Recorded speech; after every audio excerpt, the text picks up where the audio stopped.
Today we're going to be making more of a portrait using more of the gradient mesh shapes and things like that. Mostly using blur, maybe some textures. Remember when we used textures with the fruit? That's a great technique to do to add, so because nobody has super smooth skin unless you're Kardashians or somebody like that. Everybody has some kind of little bumps and bruises or something. So we're going to talk again about using, like we did with the fruit, maybe some textures that you would have and things like that. So again, over the weekend I was at the Dickens Fair and I took some great photos with my camera, but I forgot my camera. But I'm searching online. I'm going to steal some pictures from online.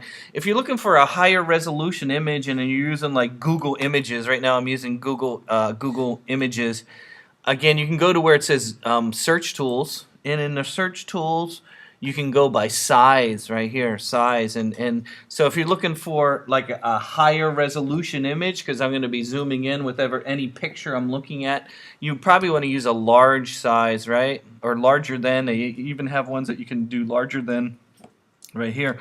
And you can look up a specific pixels. These are measured in pixels and dimensions and stuff. So you can click on that and you're guaranteed to have more of a higher resolution image, right? Again, it was on Google Images, Search Tools, larger than, and then you can say a specific size. So these ones are all bigger than 4 megapixels. I guess MP means megapixel, right? Megapixel. And so actually, this guy right here is what I took a photo of him over the weekend, and I was thinking of using him right here, this guy. So maybe he would be a good one for today. So let me copy him. So you can either download it by going under Save Image As and download it on your computer, if you want, or if you want, you can again right-click on it and say Copy Image and go over to Illustrator. Now, the advantage of downloading and then importing it into Illustrator, of course, is it can be a linked file, so it doesn't become part of the Illustrator file, so it doesn't add to the file size. But it also allows you to, as far as downloading, you have a copy on your desktop. You can open it in Photoshop and do some certain things. So I'm going to say File New, and again, try to use bigger than 8.5 by 11. Nobody wants to try and squint at your portrait, right? We want to see it nice and big. So bigger is better. I know this one's kind of small. This is too small. You really can't see any detail in this, okay? So try and use a bigger dimension if you can. Then I'm going to paste my picture. It's going to be rather large. Again, the problem is it's going to paste it really big, right? See how I paste it over my artboard? If you look here, you'll notice my artboard is right here, and this is really big. And of course, you can scale it down and all that, but probably a better way might be to download onto your computer, right? Download it on your computer, and if you then use the File Place option to bring in your image, and I did put it on the desktop somewhere, didn't I? There it is. If you use the File Place, look, it says linked right there. See that? And you can then draw a box. Right? Draw a box. And then instead of scaling, you can draw a box. So either way,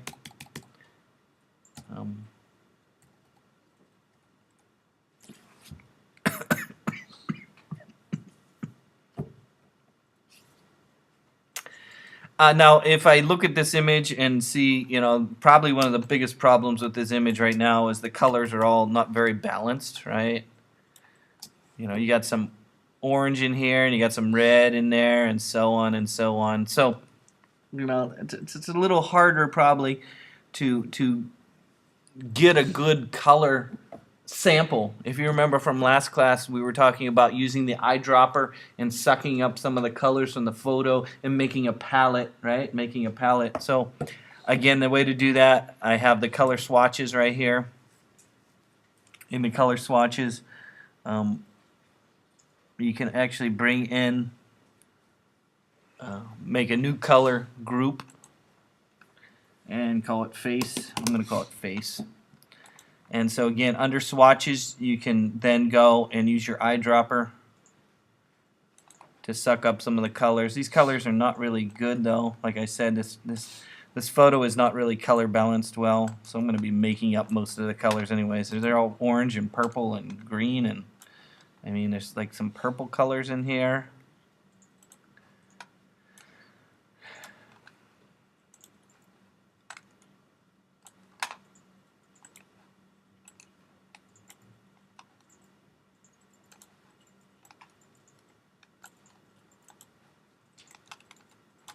Once you actually start selecting colors, you can actually move them around inside of the swatches window.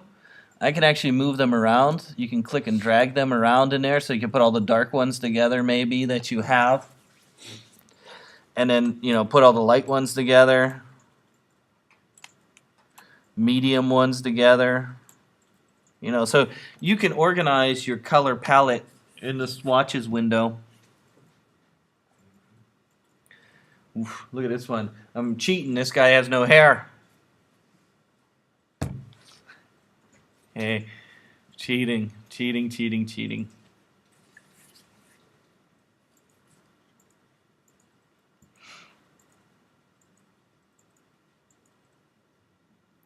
Okay, so some of the things I'm going to talk about mostly will be, again, using gradient mesh as a good starting point and then making objects over top of it. So one approach that I've seen people make, and I'm not sure, I guess I have already started with this guy. I did take a photo of this guy, though, over the weekend. I took a photo of him over the weekend, and I was thinking of using him. And I like that the beauty of the Dickens Fair is the people are doing things, right? This is all great and stuff, but this looks like, somebody's class photo, right? It's middle school photo, probably. No. Where here at the Dickens Fair, this guy's drinking teacup, there's some action going on, not just looking straight at the camera. Something like this, very interesting. The more interesting ones are the ones where people are actually doing things. So think about that when you're choosing the picture that you want to use. This is really interesting right here even. I love the curly hair. Big eyes. And the kind of profile here. Oof, this would be quite a challenge here. And then, but I'm going to use this one today because he's got a nice, lot of gradients in there. We could use some gradient mesh, and so on and so on and so on.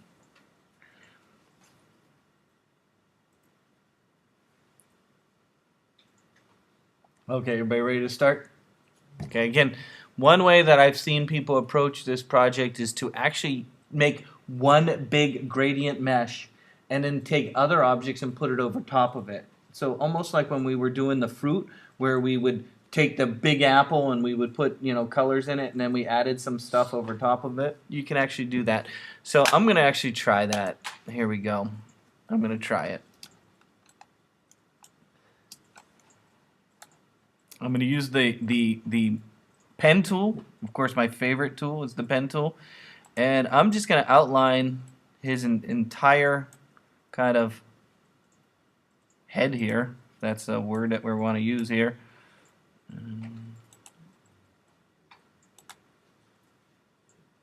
Try to use the least amount of points you can. Remember, when you're using the gradient mesh, it adds points to it.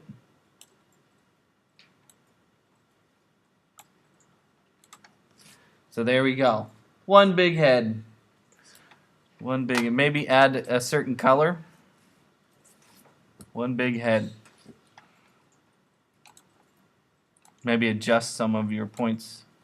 Get started here. I'm going to make some adjustments here. Some adjustments there. Then what I'm going to do is, just like I did with the fruit, I might move this shape next to it over here. So I'm going to make a shape, kind of like I did with the fruit, and move it around.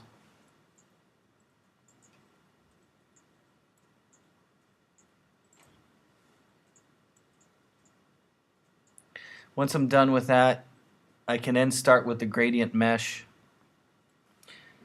So again, I'm gonna start with one big gradient mesh as a starting point. Okay, as a starting point. So as you can see, kind of down here is a little bit darker area right here, kind of flows like here. Up here is a brighter area, kind of flows right here, and then here is more darker area there. So you know, you can use your gradient mesh as a way of doing that. Remember, it's going to shoot lines out, so I'm kind of going to put a kind of a point here. Ooh, this is going to be a problem right here. That's going to be a problem. So you see how it shot a point over here automatically? And let's put a point in the middle here. Ooh, that's going to be a problem. And then one along here. Boom, like that. So let's talk about choosing the colors. Choosing the colors for my gradient mesh. Again, you can use the eyedropper. Now I know I put and made a do you notice how I put a palette over here? But instead of using a palette, notice as I make a point with the gradient mesh, it's actually still selected right there. It's still selected. So what you could do is you could use your eyedropper as it's selected and select the color from the area. Do you see that? I just using the eyedropper. In fact, then you can use the oh, that's it. If I'm using the selection tool, hold on. No. Where was it? I'm using the eyedropper. There it is. Is it going to select the whole? It's going to select the whole thing. Hold on. Here. No. One of the keys on the keyboard will give you the eyedropper. Oh, not that one. Not that one. Not that one. Anybody know what the key is? I? Beautiful. Thank you. So notice if I'm using the white selection tool, I can click on a drop, hit the eye, and go over and suck up a color. There we go. And then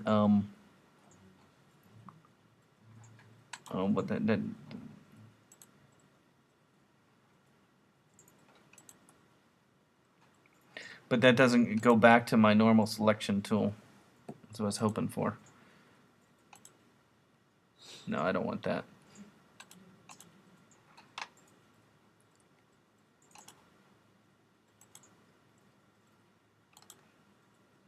That's better.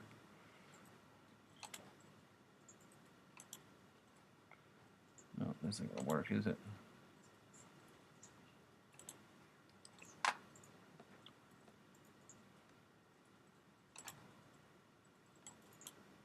Oh.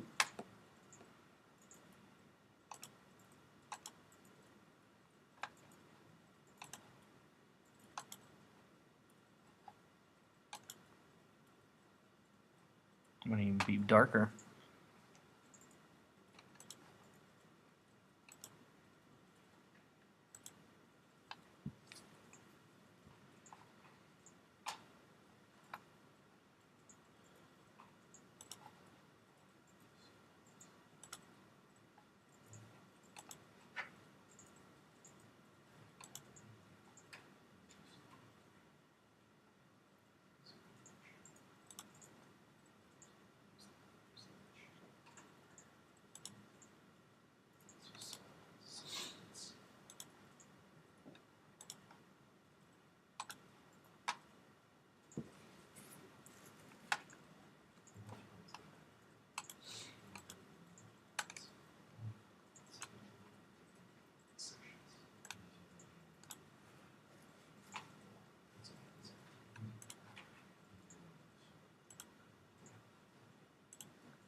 Black. Whoosh. How do I get black in there?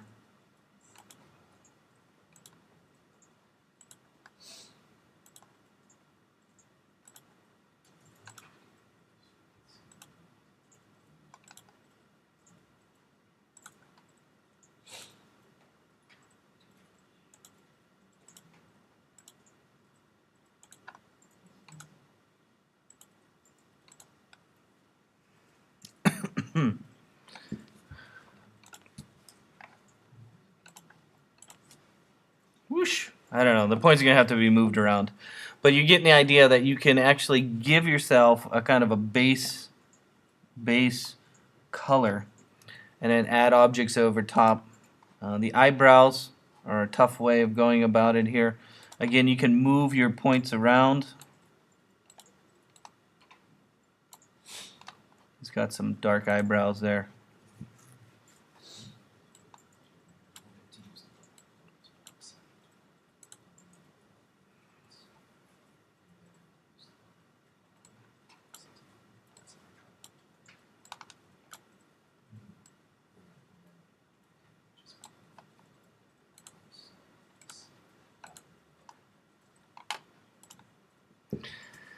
Looks like a ghost, doesn't it? But I've seen students successfully do this.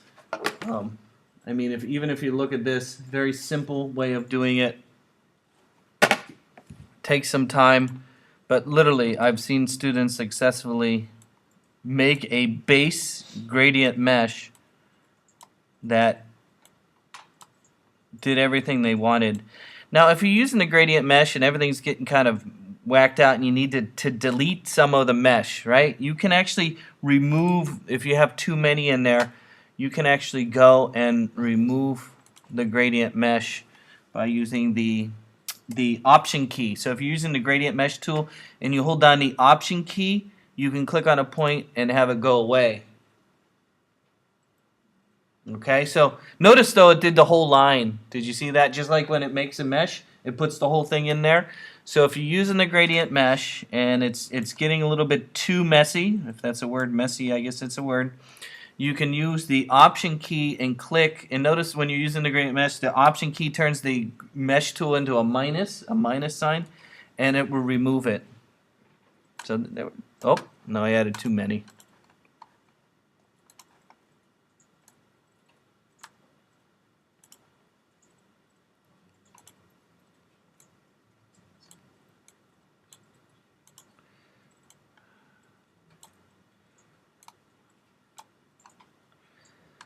And if I zoom in, you'll notice when points are really close together, notice how it gives you a really strong color. Like since I'm trying to do his eye socket, right? Trying to do his eye socket here. Notice how they're close together. And then again, you have the ability to move the points around inside there. So, you know, this is a great way of starting an eye socket right there. Eye socket right there. So I might even move this one a little bit closer, or maybe just move this point right here a little closer. Notice how, there we go, up a little bit. Do you see that? So again, I'm looking for, that's not too bad, right? You see that? This probably could be moved over.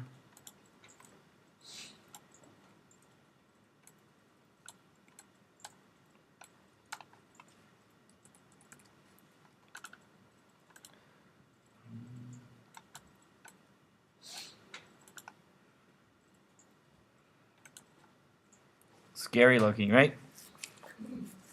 It's not too bad. It's a good starting point. So once you have a base, and I'm going to move on, I could sit here and move these points around, manipulating the points for a long time to try and get it, but it's not really going to make a difference. Okay, let's talk about putting objects over top of my mesh. So once I have my mesh in there, I'm going to want to start putting extra objects over top. So here's one technique that I've seen people use. Okay, here's one technique I've seen people use. And here's what you could do. Oh, I didn't want to do that. That's not going to work very well. Okay, is put my base over top of his face, right? And let me lock the background here. Remember, organize your layers a little bit would hopefully save you. And I should have started by organizing my layers ahead of time.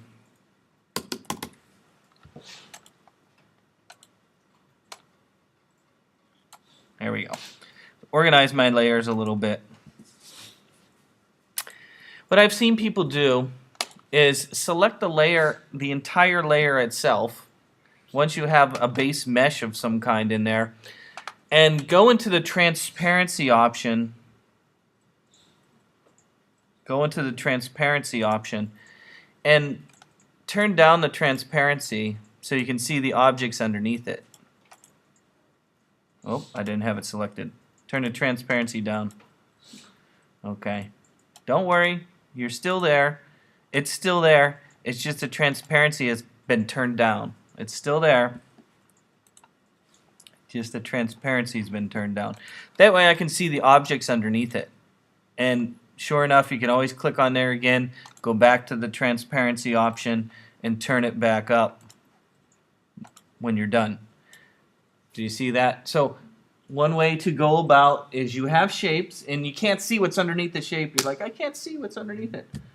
You can go to your shape, turn the transparency down, work a little bit, and turn it back up, and go back and forth. I don't know of an easier way of doing that. I really don't. I'm sure there might be an easier way. But okay, let's talk about hard things. Hard things. So if I look at his face, you'll notice I have some shapes that kind of come running down here, and then you have his nose shape, you have his nose shape, and then you have a shape here for his lips, and so on and so on. So I'm going to want to make these shapes. So one technique you can use is do kind of what we did last class when we were using the pencil tool. Remember using the pencil tool last class? And instead of black outlining, we're going to outline with color. But instead of using the solid image, we're going to blur it a little bit. I'll show you what I mean. So I'm going to use the pencil, not the pen tool, the pencil tool, kind of like what we did last class. I'm going to choose a color. Let me just start with a color, maybe a darker color. These are all kind of too dark. And I'm going to kind of draw the side of his nose right here, kind of like that. And oh, remember we want to have it filled, right? There we go. And then of course he has a shape that goes along here. Can even go all the way back here. Nose shape. Shape there, and then he has some bigger, darker shapes in here. A bigger, darker shape in there. And these ones we probably want to be a little darker if I could figure out how to make. Let's make these a little lighter. Hold on.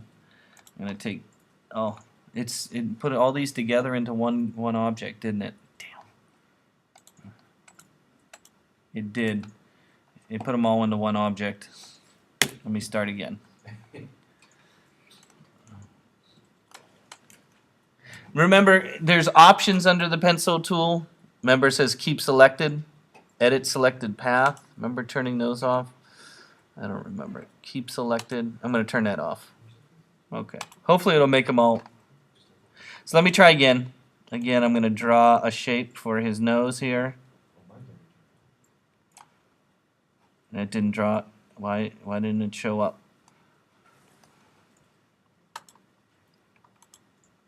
It's there. Why didn't it show up? Oh, it's not filled.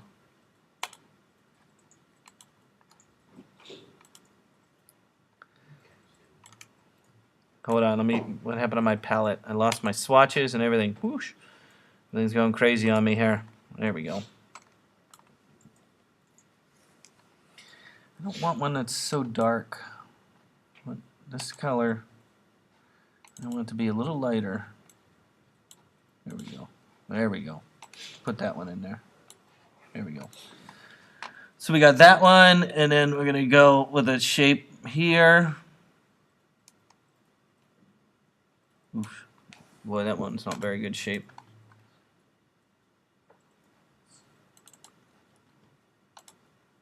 Fill with new pencil stroke. How about that?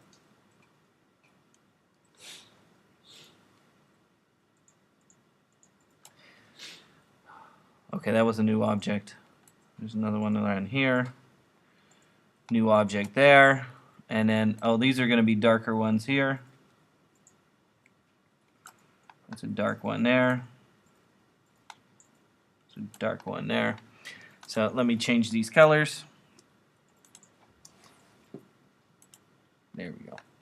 Okay, so if I turn my mesh back up, let me turn my mesh back up.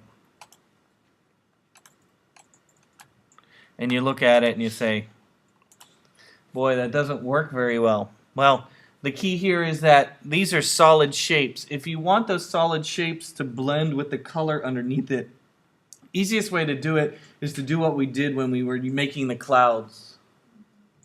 You would select the objects, go to the blur option under Reflex, Blur, and use the Gaussian blur.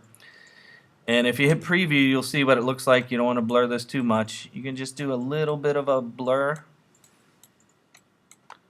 And if you notice, it'll then blend it with the one underneath it. You can do that with your other objects. If you use a blur, Gaussian blur, preview it. Again, selecting the objects, going under Effects, Blur, Gaussian blur, and again selecting the objects, Gaussian blur, and of course that doesn't quite look quite right because it's not in the right location because the gradient mesh is wrong. Maybe we move it over. There we go. You have to have the item selected too before you use the Gaussian blur? Yes. You have to have it selected. But for some reason my mesh was not in a good spot. Look at that. I get a mess. My mesh is not very good.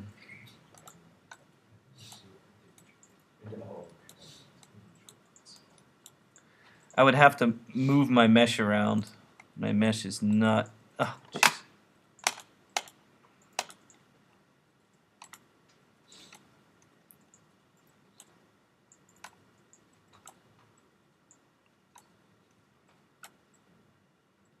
There we go.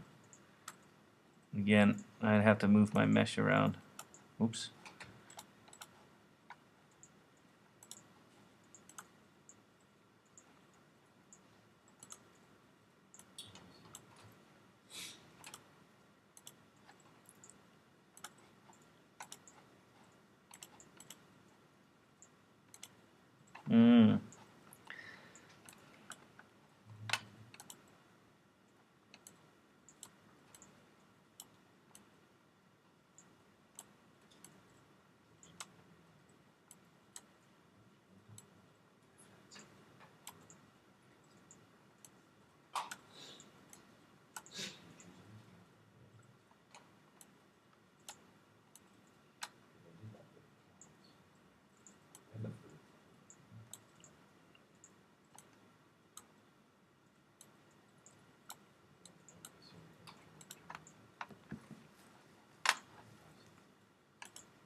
But if you look at it, I mean, if you spend some time working on your mesh and working on my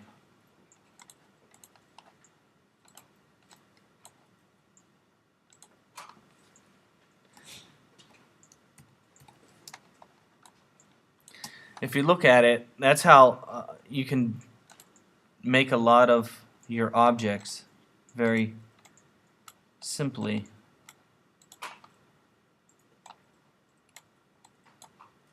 So probably need another gradient mesh in here.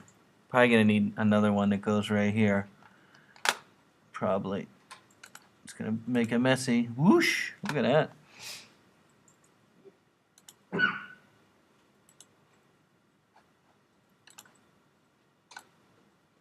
Nose color.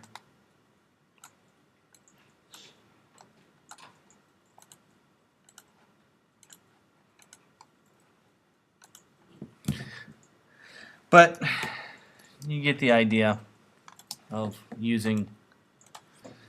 Nobody likes ears, so let's try an ear. I've been ear. So I'm going to try an ear using this same technique. Same technique. So again, I'm going to use the pen tool, and I'm going to go make myself an ear.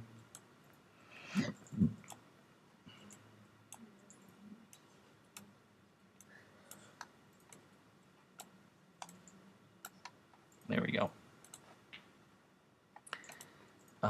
Make that ear shape, move it over here, give it a color.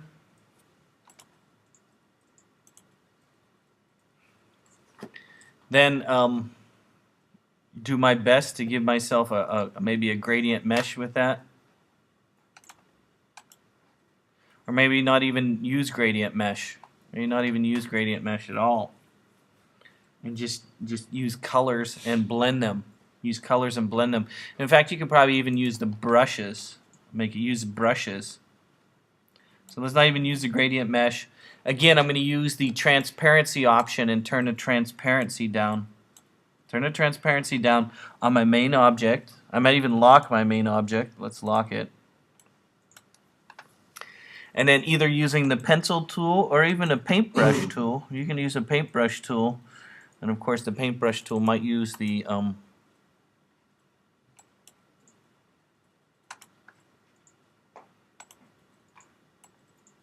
oosh, that's too thick. Too thick. Too thick. Well, it's 1 point. Still too thick. It's using 1 point. How do I change that? It says a half a point, but when I draw it, it says 1 point. Oh, here we go. Round. Let's try this. And it's doing transparency of that. There we go.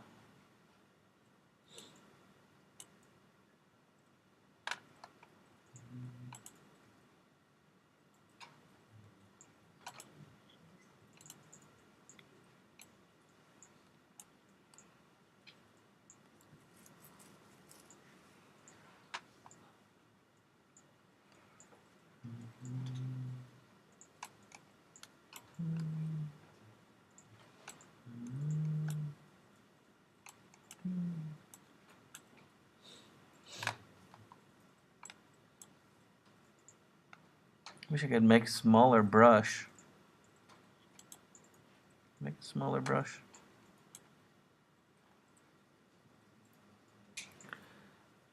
Brush. Won't even let me make a smaller brush.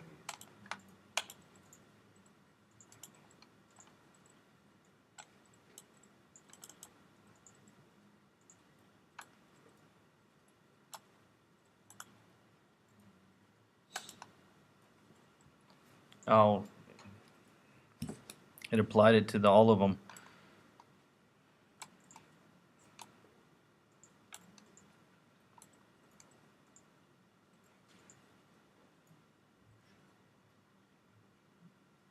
You might want to try the blob brush tool. There's one that we probably haven't talked about. It's called the blob brush tool.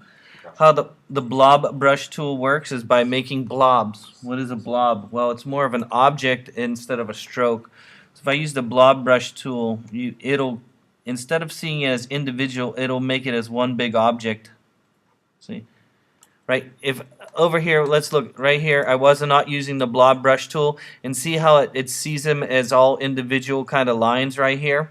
Do you see that? Where this one, when I'm using the blob brush tool, it makes it into a big blob of shape. Do you see that? Here, let's look again. Okay, let me start over. I'm going to start over completely. Completely start over. Okay. So, in this case, you see you have light areas and dark areas. So again, the brush I'm going to use is a blob brush tool.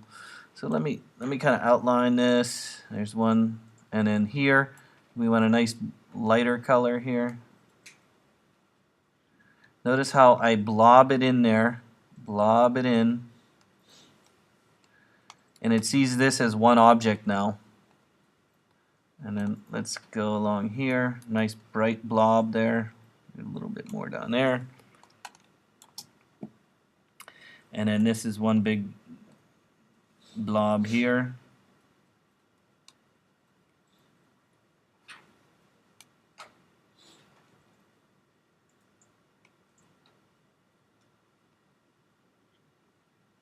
If we can make that into a blob.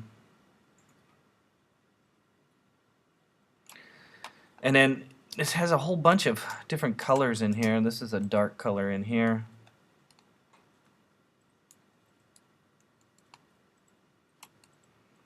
And then some little stroke here. And then there's some lighter color here.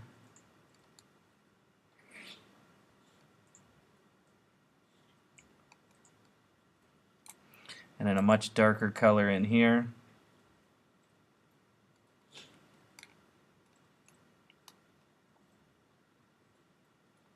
And then a lighter color here. And then there's a couple little strokes in here, little strokes in there. There we go. Now it looks like crap right now, but I haven't colored them, right? This is going to be a big bright color. This is going to be a dark color. No. Oh, look, it attached these. I wanted this to be bright too, didn't I? Dark color. This is a bright color. This is a bright color. This is a dark color. Oh no, this is a light color. This is a dark color.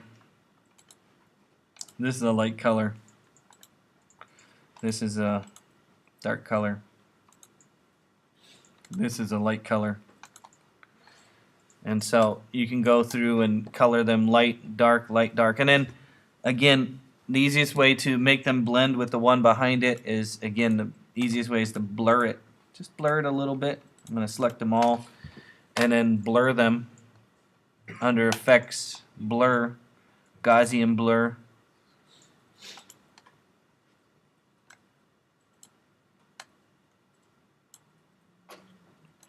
And then let me turn my transparency up on my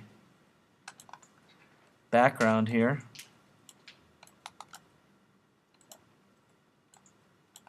Here we go.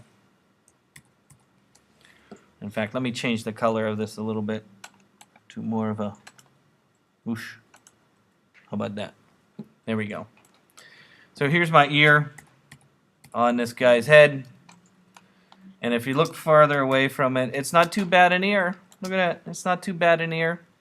Here, let's take his thing away. Look at that ear. Okay, it's not a bad ear. Okay. It's not a bad ear. Again, if you... Here, let's put his head on there. It doesn't quite work there, and I'll talk about blending these together. But for right now, if you look at the photo, it's not a bad ear. How that is done, again, is I was just using the brush tool, adding some highlights, dark areas, light areas, and then just using the blur to get the colors to blend together. And I was using the blob brush tool, What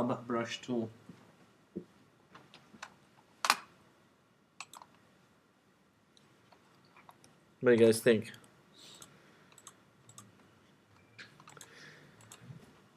Okay, again, here's some problems. Let me get back to my face here and turn up my opacity on here. Oh, it's up all the way. Okay, it's 100%.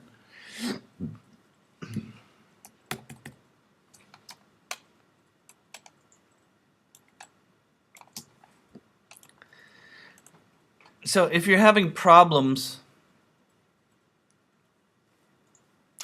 getting colors to kind of blend together, well, no, this is a solid color, so it's not a gradient mesh. This ear right now is a solid color. So it's kind of harder to do the technique that I wanted to do, but in this case, I can use the eyedropper and suck up the color that's next to it. Oh, that's not really good, is it? Why is it not? Oh, does this have an opacity on it? That had an opacity. No, what did this color and this color should be the same. No. Maybe if we use the gradient mesh, let's just cheat. Boom. Okay, so now I have some mesh points I can use. This color right here should be the same as this one. No. And same with this color.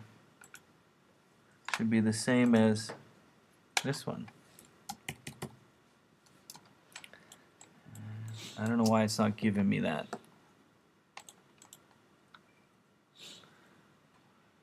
What is this not? It says 100%.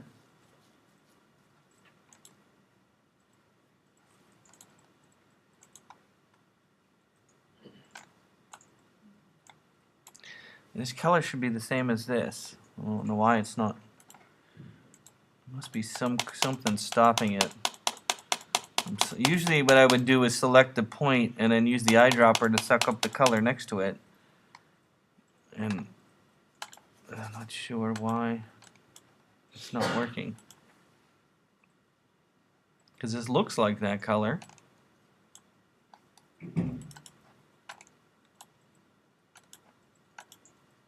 Yeah, doing that. There we go. That looks more. No.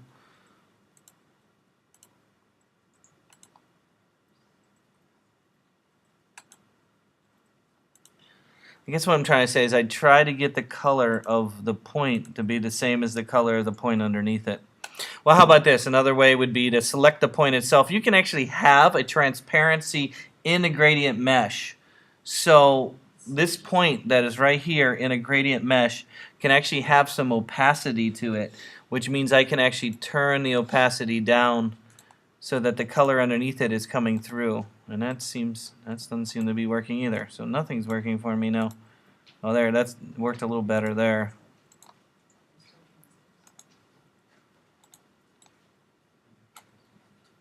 There we go. That's a little better. So I want this to still looks like it's floating above it.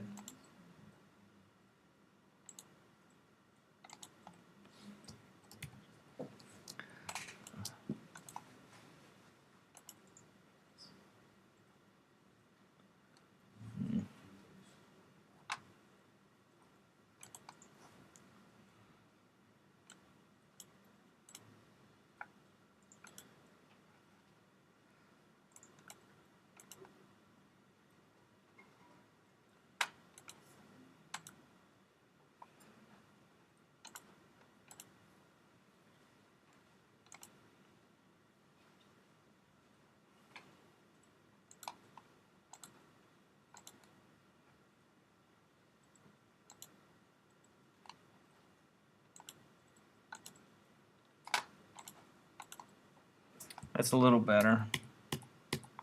Now the ear is getting lost though. This one I'd probably want to have bright. This one. Nah, too much. There we go.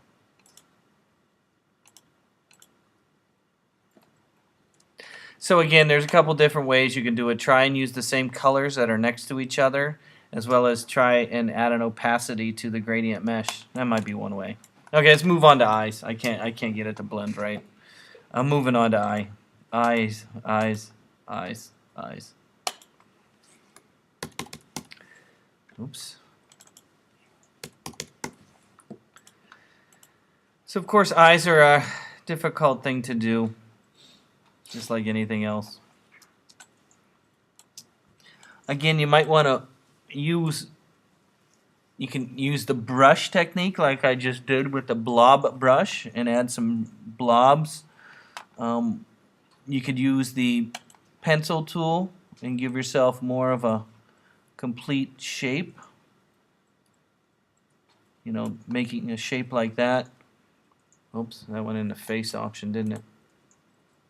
Did that even work? Did that even work? Let me try again.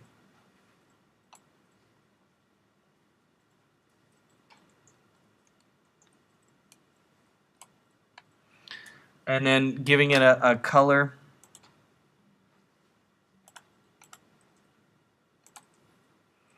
And then again, opacity, transparency, turn it down a little bit, and then blurring it.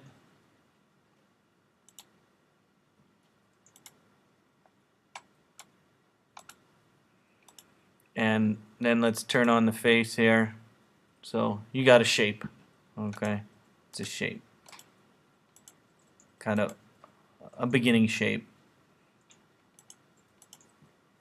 Probably needs to be a little smaller. There we go. It's a little smaller. There we go. So adding some simple shapes is one way to go about it. Probably one of the better ways that I've seen people make eyebrows themselves is by using the brush, using the paintbrush. And in the paintbrush, you have, of course, your charcoal brush, and you know that one always works well because it has, you know, little dots in it. But there's also all kinds of other brushes in there. You have all kinds of different bristle brushes.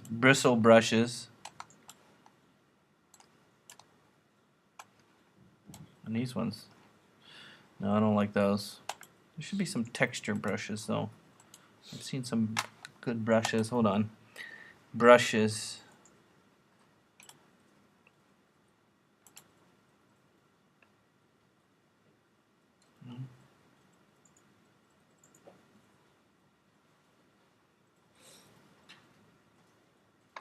Grunge brush. Hand-drawn brush. Oh, here we go. There, look at these ones. Oh, here's some eyebrows. Look at that one. Try this one. I don't know. I'm going to try this one. This one was under the hand-drawn brush. And just turn the size up a little bit. Woo! That's definitely not what I want.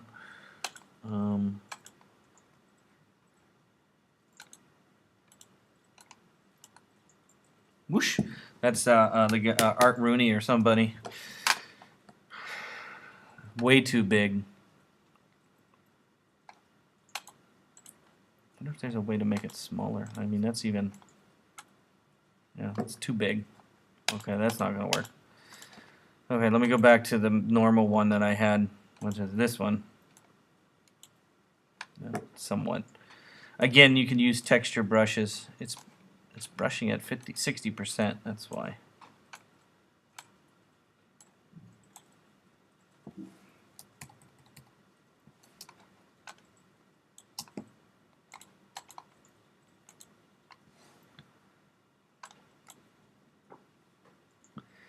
Still doesn't look like it has any texture to it. Don't know why. No, everything's blurred, that's why. It keeps blurring everything. Turn the blur off. And when I draw with this, it's blurring everything. How do I turn the blur off?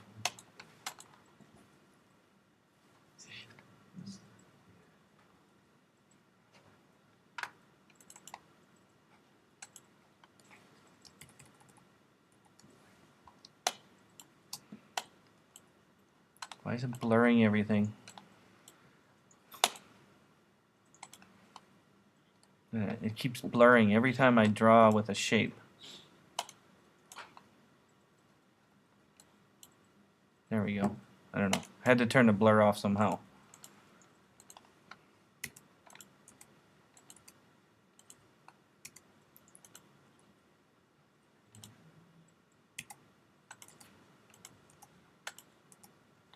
Okay, let me try again.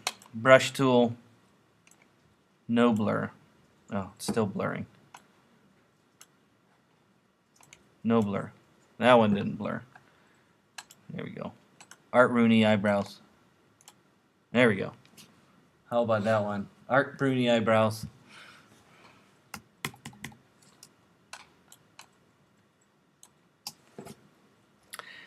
I don't know. There's all kinds of brushes you can use. It's really giving me a hard time right now, so I'm gonna move on.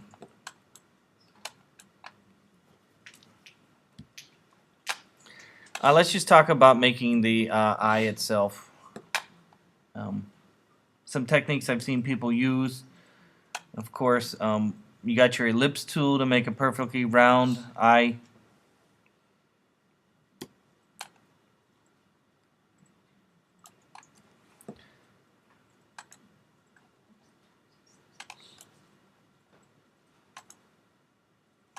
Maybe they have blue eyes. You could also use a gradient in the eye. Using the gradient tool. Radial gradient.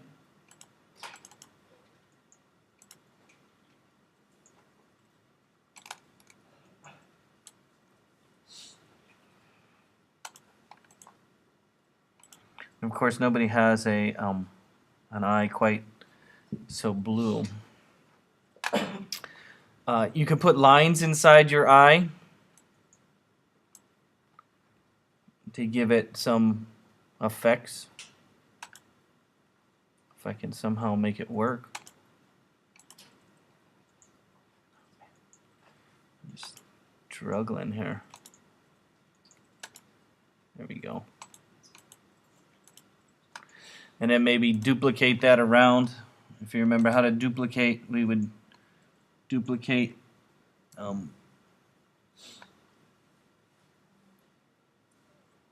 did we rotate? We used the rotate tool. There we go.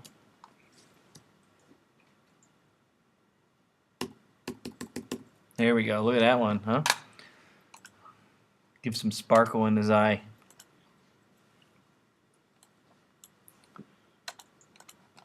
So there's all kinds of possibilities. I've seen people use all kinds of different techniques to put sparkle in the eyes with like lines and stuff. Again, all these things you could use opacity on, make it real subtle. There we go. Look at that. Very subtle. And I don't know. I've had all kinds of gradients.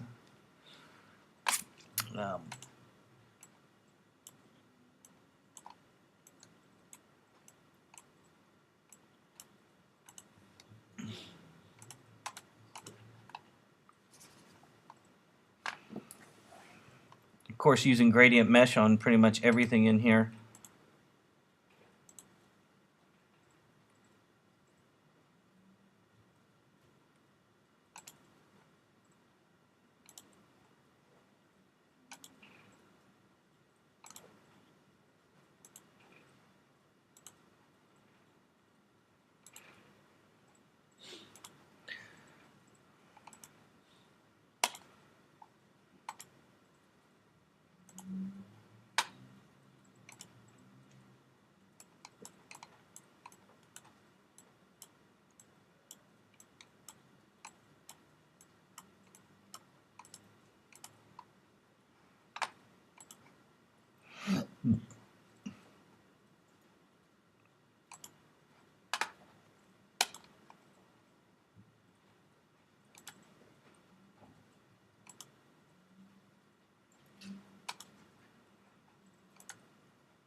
It's about the ugliest thing I've ever made. It really is. So, it's not really working out for me right now. My Art Rooney eyelashes, this guy is like, he's like one of the, he looks awful scary. Put a scar right there. There we go. Scar. Scar. There we go. Scar. I don't know, nothing that I'm trying to do is working out. The ear turned out good though, right? Hey, my ear works. My eye's not working. So I'm going to quit because we quit while I'm ahead. You guys are just going to have to work on your own